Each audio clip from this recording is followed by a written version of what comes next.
الحمد للہ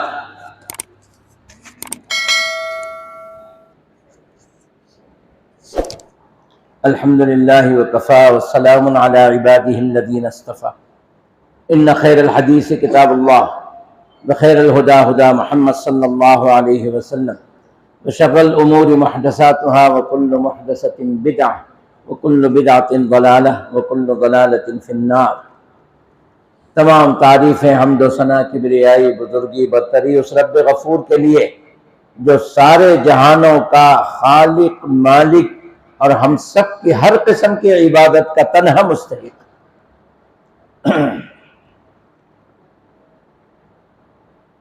الحمدللہ آج قنوت میں بڑی سنجیدگی سے آپ حضرات نے 5 مرتبہ آمین کہا، اس کے بعد خاموش رہے۔ یہ صحیح طریقہ ہے، بڑا اچھا معلوم ہوا۔ الحمدللہ ایسے ہی دھیرے دھیرے ہم سب کی اصلاح ہو جائے جی۔ اور اس کے بعد وطر کا ایک طریقہ یہ ہے، نبی کریم صلی اللہ علیہ وسلم نے فرمایا وطر 3 رکعت پڑھو لیکن مغرب کی طرح نہیں، مغرب سے اس کو نہ ملاؤ۔ تو مغرب میں کیا ہوتا ہے جی؟ تشہد 2 ہوتے ہیں اور پھر بغیر سلام کے اٹھ کے کھڑے ہو جاتے ہیں۔ تو اس میں جو ہے تشہد کے بغیر ہی کھڑے ہو جاتے ہیں، قنوت پڑھتے ہیں۔ 3 رکعت مسلسل یہ بھی ہو جاتی ہے لیکن مغرب کی طرح نہیں ہوتی۔ تو نبی کی حدیث پر عمل ہوا، 3 رکعت وطر ہوئی، اور ہمیں معلوم ہوا کہ وطر ایسے بھی پڑھی جاتی ہے۔ سمجھ رہے ہیں؟ تو دین معلوم ہونا چاہیے، اس لیے اس طرح سے۔ اور وطر کے لیے قنوت ضروری نہیں ہے، یہ ہم لوگ سمجھ بیٹھے ہیں قنوت پڑھنا ضروری ہے، بغیر قنوت کے وطر ہوتی ہے۔ ہاں انشاءاللہ کسی دن ایسے بھی پڑھیں گے۔ قنوت ایک دعا ہے، وطر جو ہے بے جوڑ نماز ہے، دونوں الگ ہے، اس کا کوئی تال میل نہیں۔ جی ہاں، دعا پڑھ لیتے ہیں الحمدللہ، جیسے فجر میں قنوت نازلہ پڑھتے ہیں۔ فجر کی نماز سے قنوت نازلہ کا کیا تعلق؟ قنوت نازلہ الگ ہے، فجر کی نماز الگ ہے۔ لیکن جب کوئی آفت مصیبت تکلیف آتی ہے امت پر تو اللہ کے رسول صلی اللہ علیہ وسلم نے فرمایا اللہ کو منانے کے لیے قنوت نازلہ پڑھو، اس میں دعا کرو۔ خیر، آج کی آیتوں کا خلاصہ جو ہے سورہ اعراف اور سورہ انفال، اس میں صرف واقعات ہیں پیغمبر کے۔ اولو العزم پیغمبر کتنے ہیں؟ اولو العزم پیغمبر کون کون؟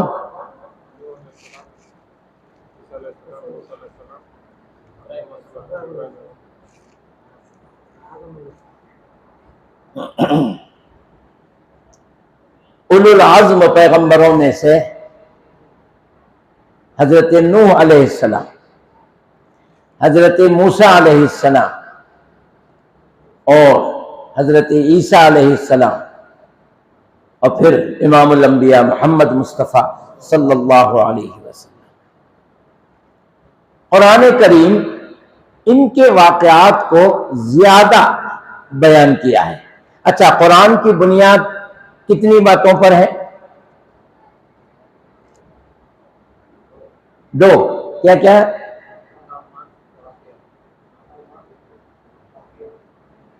جی میں بارہا بتاتا ہوں اور اس کو پوچھتا رہتا ہوں تاکہ یاد رہے، لیکن بات ذہن سے نکل جاتی ہے۔ جی، احکامات، واقعات، آخرت۔ قرآن میں جو ہے ایک ٹاپک یہ ہے، اس میں صرف آخرت کے اوپر زور دیا گیا۔ مکی دور میں جو قرآن نازل ہوا، ان قریب ہر سورے کے اندر آپ کو جو ہے آخرت کا بیان ملے گا، جنت کے احوال، جہنم کے احوال، عذاب کے احوال اور جنت کی نعمتوں کے احوال، مرنے کے بعد اٹھائے جانے پر قبر کے احوال، یہ ساری چیزیں جو ہے مکی دور میں آپ کو ملیں گی۔ آخرت پر زیادہ بحث کرتا ہے قرآن۔ اس کے بعد پرانے پیغمبروں کے، پچھلے پیغمبروں کے واقعات بیان ہوتے ہیں۔ اس کے بعد شریعت محمد مصطفیٰ صلی اللہ علیہ وسلم کے احکامات. کل ایک آیت میں ہم نے 10 احکامات سنے. آیت ایک ہی تھی، 2 آیتیں تھیں، اسی کا حصہ ہے. 10 احکامات ایک ساتھ بتا دیے اللہ تبارک و تعالیٰ نے. یہ رولز اینڈ ریگولیشن آف اسلام ہے. یہ آج انشاءاللہ جو بات ہوگی وہ صرف واقعات پر ہے. وہ کس کا واقعہ؟ اولو العزم پیغمبر موسیٰ علیہ السلام کا. اللہ تعالیٰ نے ارشاد فرمایا، میں نے موسیٰ سے کہا کہ تم پہاڑ کی طرف آؤ.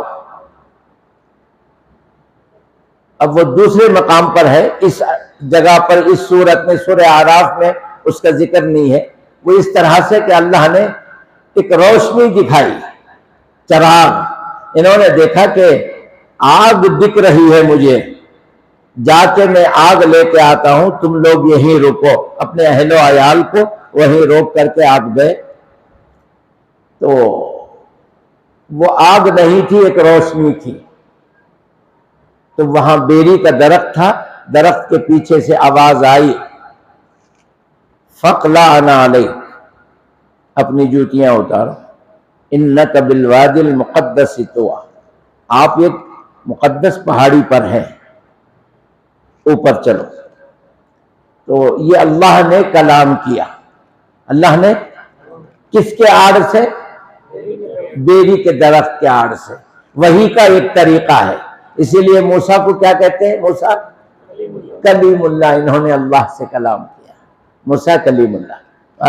اب وہاں جانے کے بعد میں اس صورت میں اعراف میں یہ ذکر ہے کہ انہوں نے اللہ سے یہ ضد کی، ارینی، اے اللہ میں تجھے دیکھنا چاہتا ہوں. بات تو ہو گئی اور میں آ بھی گیا ہوں، اب تو نے مجھے پیغمبری نبوت عطا کی ہے، لیکن میرے دل میں ایک تڑپ ہے کہ میں رب کو دیکھنا چاہتا ہوں. اور ویسے بھی حضرت موسیٰ کا جو مزاج تھا سخت مزاج اور ضدی مزاج تھا. اللہ نے بنایا، اللہ کا بنایا ہوا انسان کی مختلف صورت، مختلف سیرت پر، تو آپ نے ضد کی. اللہ نے فرمایا تم نہیں دیکھ سکتے، یہ ناممکن سی بات ہے جس کے لیے تم مجھ سے تقاضا کر رہے ہو. لن ترانی، تم نہیں دیکھ سکتے، ہرگز نہیں سکتے. لن جو عربی میں آتا ہے ہرگز، نیور. جی ہاں، ولیکن انہوں نے کہا نہیں میں دیکھوں گا. تو پھر اللہ نے فرمایا تو ایک کام کرو، اگر دیکھنا ہی چاہتے ہو اس پہاڑ کی طرف دیکھو جس پر میں اپنے جلوے کی ایک کرن ڈالوں گا. اگر وہ ٹھیک ٹھاک رہا تو تم دیکھ لینا ادھر، اور اگر نہیں ہے تو پھر خاموش ہو جاؤ. تو اللہ تبارک و تعالیٰ نے اپنے جلوے کی ایک کرن پہاڑ پر، طور پر جب ڈالا تو وہ طور جو ہے جل گیا، ٹکڑے ٹکڑے ہو گئے، ریزہ ریزہ ہو گیا. اور آپ اسی پہاڑ پر تھے. فَخَرَّ مُوسَىٰ صَعِقًا، آپ بے ہوش ہو گئے اور جو ہے گر گئے. تو دیکھ تو نہیں سکے. اس کے بعد اللہ نے آپ کو تختیاں عطا کی. وہی جو کتاب ہے، جس طرح محمد مصطفیٰ صلی اللہ علیہ وسلم کو وہی آتی تھی تو کیا ہوتا تھا؟ لکھ لیتے تھے. کاتب وحی، حضرت معاویہ بھی کاتب وحی ہے، کئی صحابہ کاتب وحی ہے. اور اس زمانے میں کبھی اونٹ کی ہڈیوں پر لکھ لیتے تھے اور کبھی پتوں پر، جی چمڑے پر، جو سوکھا ہوا چمڑا ہوتا تھا اس پر لکھ لیتے تھے. تو یہ طریقہ تھا. لیکن حضرت موسیٰ کو جو کتاب دی گئی، کون کتاب تھی وہ؟ تورات. جی، تو تورات جو دی گئی یہ تختیوں کی شکل میں تھی. آپ کو 40 تختیاں دی گئی، آپ ان تختیوں کو لے کر کے آئے. اچھا، ایک بات یہاں سمجھنے کی یہ ہے، حضرت موسیٰ علیہ السلام کس بادشاہ سے مقابلہ کیے؟ فرعون سے. یہ فرعون جو ہے کسی ایک آدمی کا نام نہیں ہے، وہ ایک تخت پر بیٹھنے والے کو فرعون کہتے تھے، جو بھی بیٹھتا تھا اسے فرعون کہتے تھے، اس کی جمع فراعنہ، فراعنہ، تو یہ اس کا نام کچھ اور ہوتا تھا، لیکن وہاں بیٹھنے والا، جیسے لندن میں ایلزبتھ ہے، وہاں جو بھی بیٹھے اس کو ایلزبتھ ہی کہتے ہیں، ولدو وم سوم، اس طرح سے۔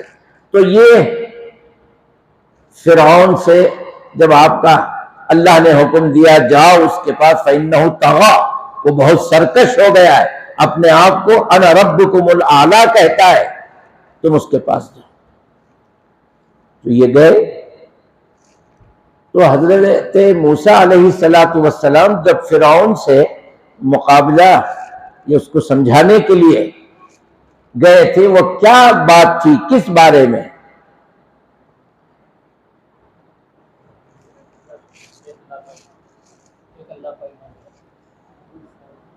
جی ہاں، اور آپ کو اس لیے بھیجا گیا تھا، بنی اسرائیل کو فرعون سے بچانے کے لیے بھیجا گیا تھا۔ بنی اسرائیل پر اس کا بڑا ظلم ہوتا تھا اور وہ ظلم کا شکار ہوتے تھے۔ اللہ نے کہا موسیٰ تم بنی اسرائیل کے ذمہ دار ہو، اس قوم کو تم دین کی دعوت دو اور اس قوم کو اس ظالم بادشاہ سے بچا کر لے جاؤ۔ یہ تھی اصل بات۔ جب اس سے بات کرنے کے لیے آپ گئے تو آپ نے اللہ سے بھی کہا تھا میری زبان میں لکنت ہے اور میں ایک بادشاہ کے سامنے جا رہا ہوں، تو بہتر ہے میرے بھائی کو بھی میرے ساتھ دے دے، میرا مددگار بنا کر، میرا ساتھی بنا کر۔ اللہ نے آپ کی دعا سن لی اور ہارون علیہ السلام کو نبی کا درجہ دے کر آپ کے ساتھ بھیج دیا۔ تو وہ جب گئے وہاں تو وہ زمانہ جادوگری کا تھا۔ کس کا تھا؟ جادوگری کا زمانہ تھا، ہر طرف یہی چرچا تھا۔ اور یہ جادو ہے کیا؟ کہاں سے آئی؟ کوئی جانتا ہے؟ یہ جادو بھی جی دو فرشتے آ کر کے جادوگری سکھائے۔ جادو اس کو کہتے ہیں جو انسان کی عقل مانے نہیں، مان نہیں سکتے ایسی چیز کو جادوگری کہتے ہیں، اور اس میں طاقت ہے بھی، اور یہ من جانب اللہ ہے۔ جیسے آگ میں طاقت ہے، آگ میں طاقت ہے کہ نہیں؟ جی جی، تو یہ آگ کس نے بنائی؟ اللہ نے بنائی۔ جس طرح آگ کو طاقت دے کر اللہ نے بنایا، اسی طرح جادو کے اندر بھی طاقت دے کر اللہ ہی نے فرشتوں کے ذریعے بھیجا۔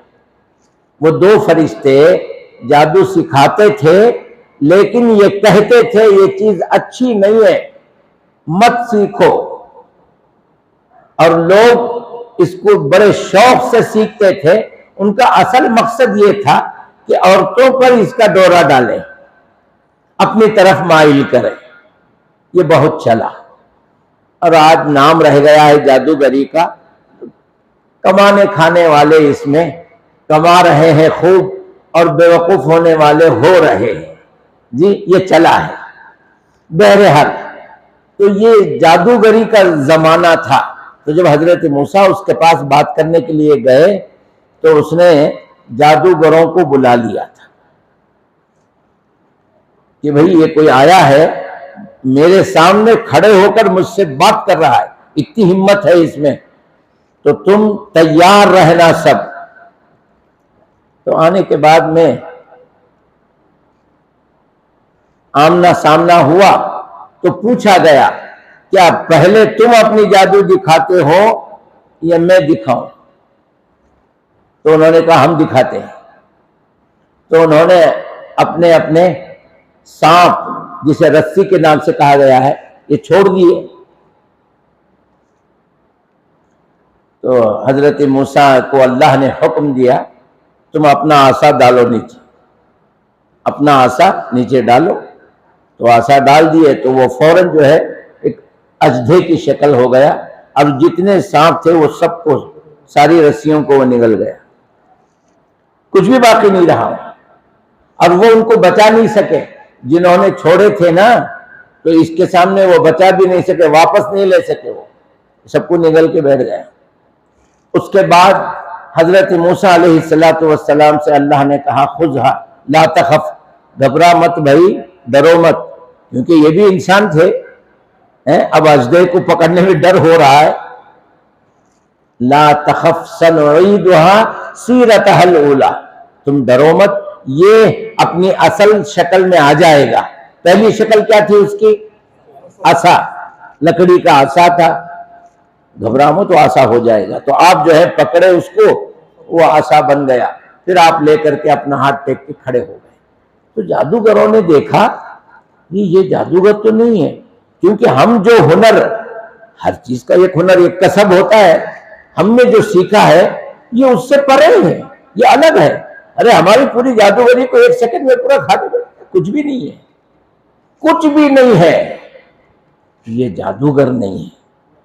تو سارے جادوگر جو آئے تھے بادشاہ کی طرف سے آئے تھے، موسیٰ کی طرف سے نہیں آئے تھے۔ وہاں دو طاقتیں آپس میں تھی، ایک اللہ کا پیغمبر اور ایک ظالم بادشاہ۔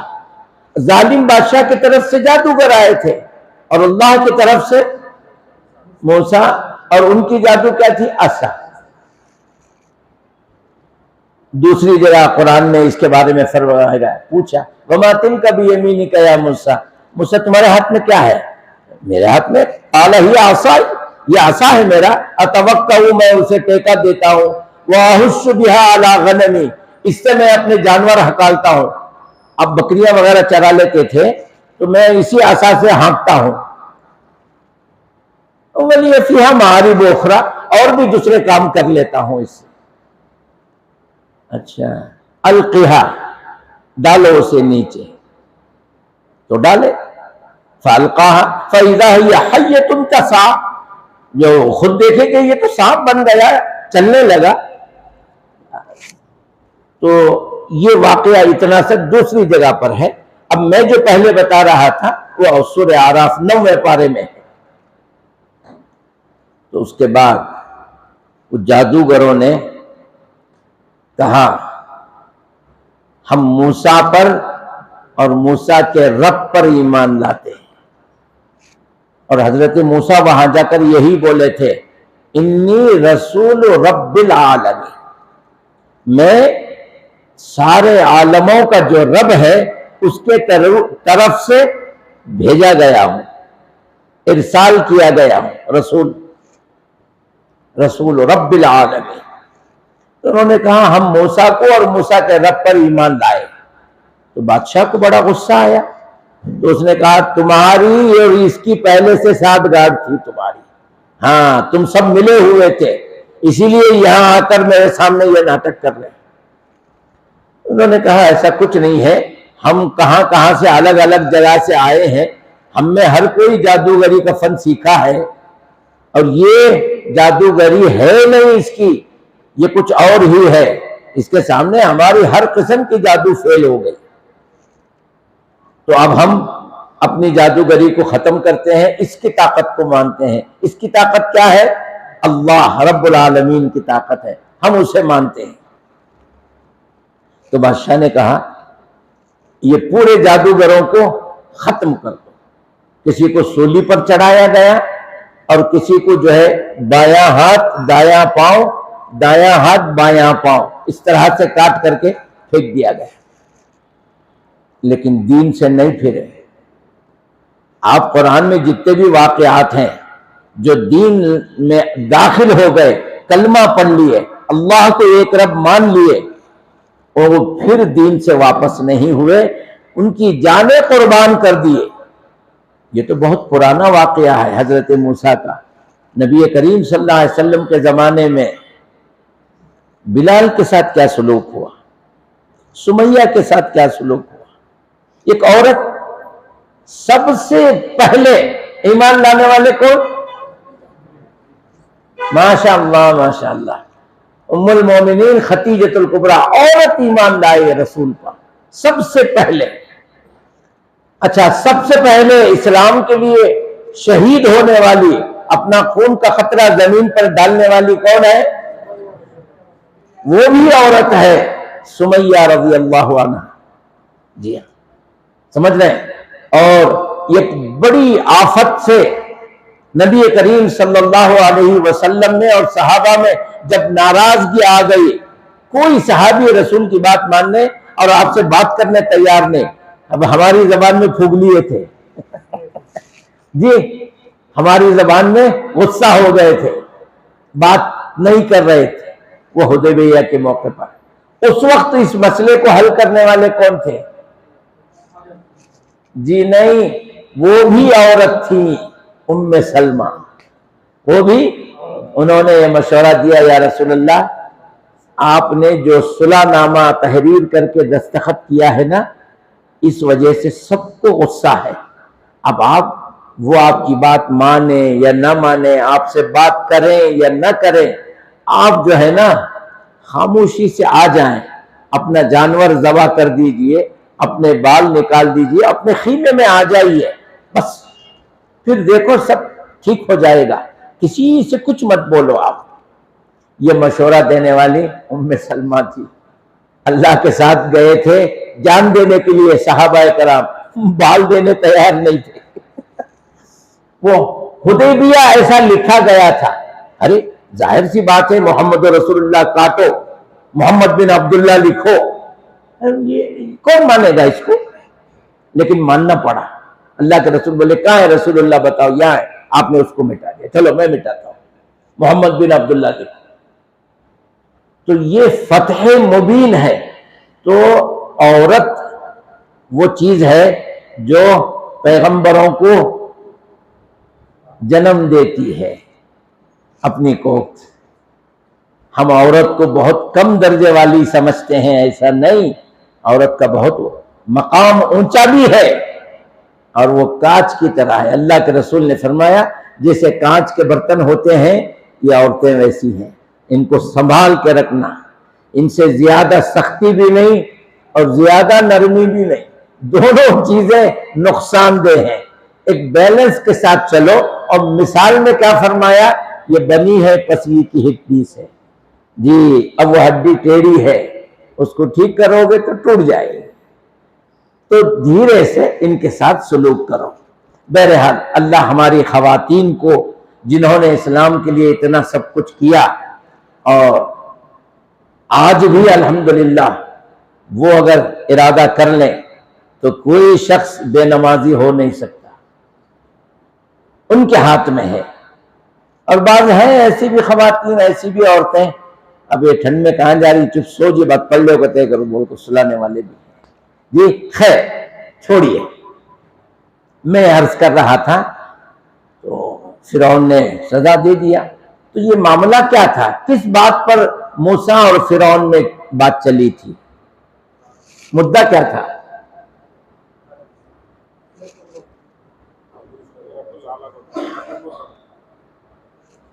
بنی اسرائیل کو وہاں سے لے کے جانا تھا۔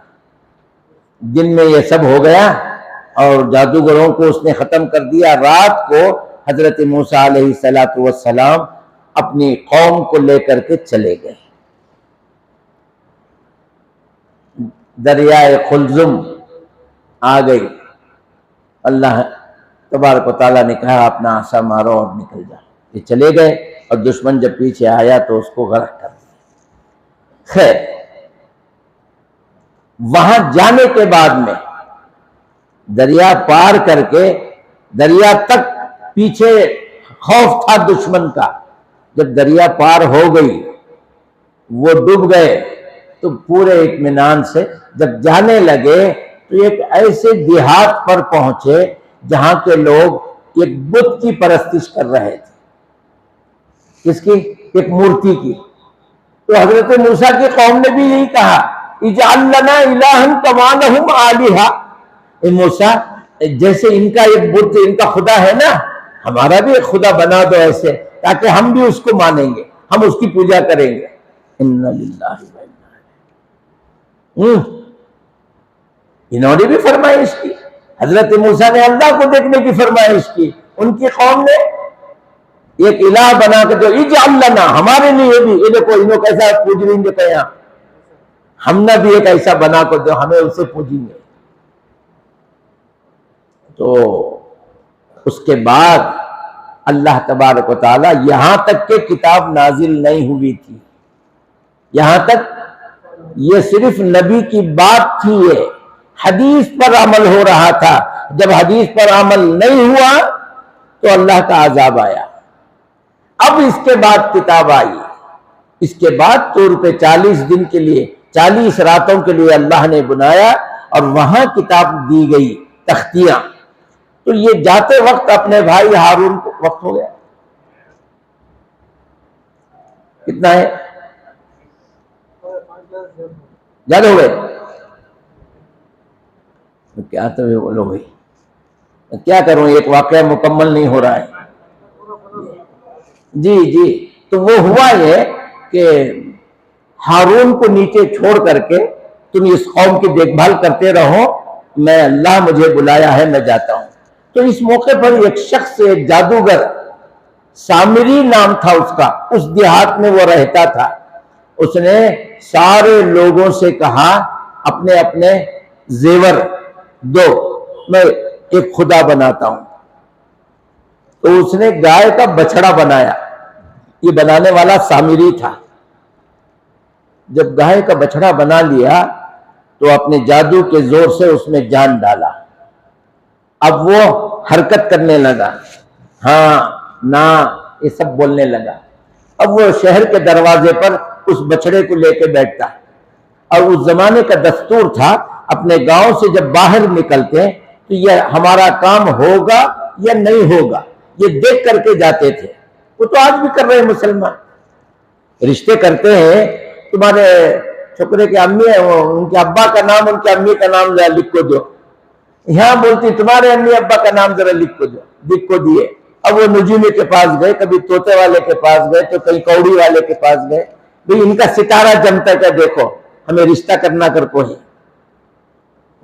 ان کا ستارہ نہیں جمتا، نہیں ہم نہ تمہارا رشتہ پسند نہیں ستارہ جمتا ہے، ہو کیا چھوڑو۔ اب آگے کی جہیز کی بات کر لیتی ہے، ہمیں آگے کیا لینا کیا دینا، کون سا ٹرک بھر کو دیتی کیا کرتی، وہ بعد میں بات کر لیتی، ستارہ جم رہے نہیں۔ تو یہ کوئی نئی بات نہیں، وہ تو آج بھی ہو رہا ہے۔ آپ کو دیکھنا ہے، آپ چلے جائیے دھارواڑ چلے جائیے، ہبلی چلے جائیے، گوکاک چلے جائیے، بیلہنگل چلے جائیے، اس علاقے میں بیل سیمے میں تو یہ آج بھی چلا ہے، اور اسے لوگ برا نہیں سمجھتے۔ اب بولتے ہیں تمہیں ذرا دیکھ لو بھائی، ہمیں بھی دیکھ لیتے ہیں، تمہیں بھی دیکھ لو۔ یہ چوری چھپے نہیں ہو رہا ہے، یہ دیکھنا لازم ہے، اس طرح سے دیکھنا ہے۔ تو اس زمانے میں بھی ایسی ہوتا تھا۔ تو یہ بچڑے سے پوچھتے تھے، تو بچڑا اگر ایسے منڈی ہلا دے نہیں ہوگا تمہارا کام، تو یہ واپس چلے جاتے تھے گاؤں میں۔ وہ اگر ہاں کہتا تو لوگ چلے جاتے۔ تو یہ ہوتے ہوتے سارے لوگ اس کی پرستش کرنے لگ گئے، گائے کے بچڑے کی۔ اب 40 دن کے بعد جب حضرت موسیٰ نیچے آئے، انہوں نے دیکھا، یا اللہ یہ کیا کر کے بیٹھا ہے تو، اپنے بھائی سے کہا۔ انہوں نے ان کا سر پکڑا، ان کی داڑھی پکڑ کے ان کو جھنجھوڑا، یہ کیا کیا؟ تو حضرت ہارون نے کہا، لا تأخذ بلحیتی ولا براسی انی خشیت ان تقول فرقت بین بنی اسرائیل۔ بھیا مجھے مارو مت، میرا سر بھی چھوڑو، میری داڑھی چھوڑو، مجھے کائے کو، میں بولنے کا وقت بولا ان کو، انہوں نہیں مانے، مجھے پیچھے ڈھکل دیے اور یہ اپنے کام میں لگ گئے، میں کرتا کیا، میں اکیلا پڑ گیا، اور یہ پوری جماعت مل کر کے بت پرستی میں آ گئی۔ تو پھر حضرت موسیٰ علیہ السلام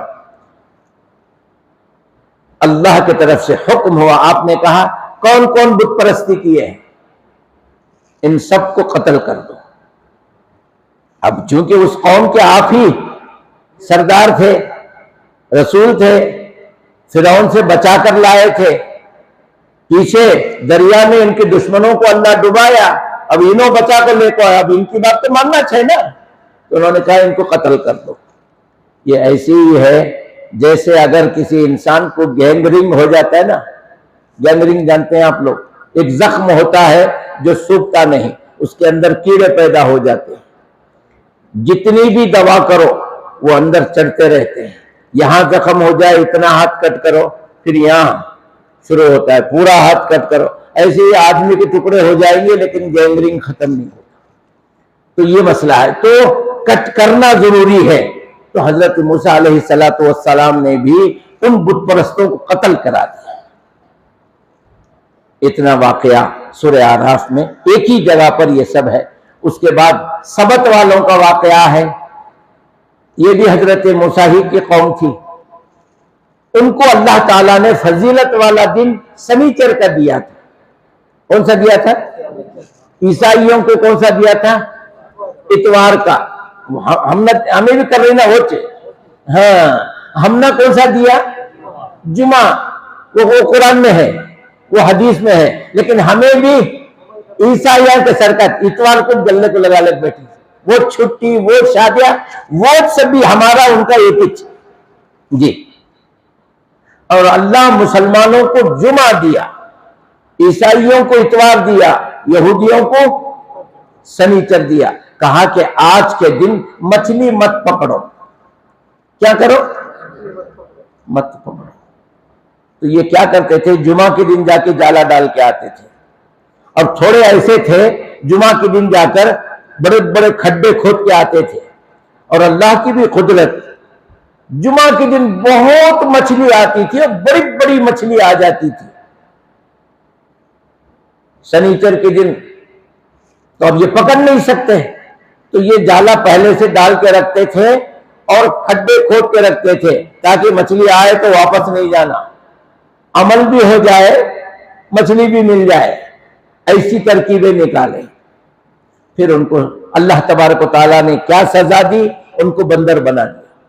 نافرمانی کرنے والوں کو کونوا قردۃ خاسئین, بندر ہو جاؤ. جی بندر ہو گئے. تو اب نبی کریم صلی اللہ علیہ وسلم نے جب اس واقعے کو سنایا تو صحابہ نے پوچھا, یا رسول اللہ, آج جو بندر ہے یہ وہی لوگوں کی نسل ہے کیا؟ اللہ کے رسول صلی اللہ علیہ وسلم نے فرمایا, نہیں, اللہ عذاب جسے دیتا ہے اس کو باقی نہیں رکھتا. وہ بندر تھے, آپس میں لڑ کے کٹ کے سرگل کر کے ختم ہو گئے. یہ سزا تھی, اللہ نے ان کو بندر بنا دیا. اور یہ جو بندر ہیں جیسے منگنند مانوا, وہ جو ایک تھیوری ہے نا, یہ غلط ہے. اللہ نے بندر کو الگ بنایا, انسان کو الگ بنایا. وہ بیوقوف ہے جس نے یہ سمجھا کہ پہلے بندر تھا بعد میں انسان ہو گیا. تو اب کیوں رک گیا؟ آگے بھی کچھ ہونا چاہیے نا. جب بڑھتے ہی رہنا ہے, یہ اسٹیشن انسان کا, آگے اور جائے گی نا گاڑی, پھر کیا بنے گا؟ اب تو پھر واپس بندر بن رہے ہیں. بندر کپڑے پہنتے ہیں کیا؟ نہیں پہنتے. آج کے انسان کپڑے پہن رہے ہیں کیا؟ اللہ کے رسول صلی اللہ علیہ وسلم نے فرمایا, قیامت کے قریب انسان حیوان ہو جائے گا. صحابہ نے پوچھا, حیوان سے کیا مراد ہے, کیا مطلب ہے؟ جیسے حیوان جانور برہنہ ہوتے ہیں ویسے انسان بھی برہنہ ہو جائے گا. آج عریانیت عام ہے, کیا بچا ہے؟ مرد کپڑے پہن رہے ہیں, تھوڑی بہت شرم حیا مردوں میں باقی رہ گئی ہے. ورنہ آج بازاروں میں غیر مسلموں کے اندر آپ دیکھیں گے تو اب سمجھ میں آ رہا ہے, غضوا ابصارکم, اپنی نگاہیں نیچی رکھو. اللہ نے کیوں فرمایا؟ شرم ہم کو آ رہی ہے, اتنی بے حیائی ہو گئی. یہ قیامت کی نشانیوں میں سے کھلی نشانی ہے. خیر, وقت ہو گیا ہے, اور ایک واقعہ تھا سورہ انفال میں, انشاءاللہ اس کو کل ذکر کر لیں گے مختصر. اللہ تعالیٰ سے دعا ہے کہ یہ پرانے واقعات سننے کے بعد نافرمانی کرنے والوں کو اللہ نے کیسی کیسی سزائیں دی, اور ہم نافرمانی کر رہے ہیں. ابھی 10 روزے نہیں ہوئے, مسجد خالی ہے. کون جواب دینا؟ 10 روزے ہوئے کیا؟ 9 ہوئے. تراویح 10 ہو گئی اور مسجد آدھی ہو گئی. جی ہاں, یہ نافرمانی ہے کہ فرما برداری ہے؟ نافرمانیوں کو اللہ تعالیٰ کیا کیا؟ بندر بنا دیا. وہ بھی ایک ایک غلطی کے اوپر, زیادہ غلطیاں نہیں. اور ہمارے صبح شام ہزاروں غلطیاں, ہزاروں نافرمانیاں ہوتی ہیں, پھر بھی اللہ ہم پر رحم کیا ہے. اے اللہ ہم پر رحم فرما، ہمارے دلوں کو نرم کر دے، ہمیں نافرمانی سے روک لے، ہمیں ہدایت نصیب فرما، ہمارے دلوں کو نرم کر دے دین کے لیے، اپنے آخرت کی فکر عطا فرما، دنیا کی ہوس اور دنیا کی لالچ سے اللہ ہم سب کو، ہم کو، ہماری ماں بہنوں کو اللہ دور رکھے، اپنی موت کی فکر عطا فرما، قبر والی زندگی کے بارے میں سوچنے کی توفیق عطا فرما۔ سبحانک اللہم و بحمدک، اشہد ان لا الہ الا انت، استغفرک و اتوب الیک۔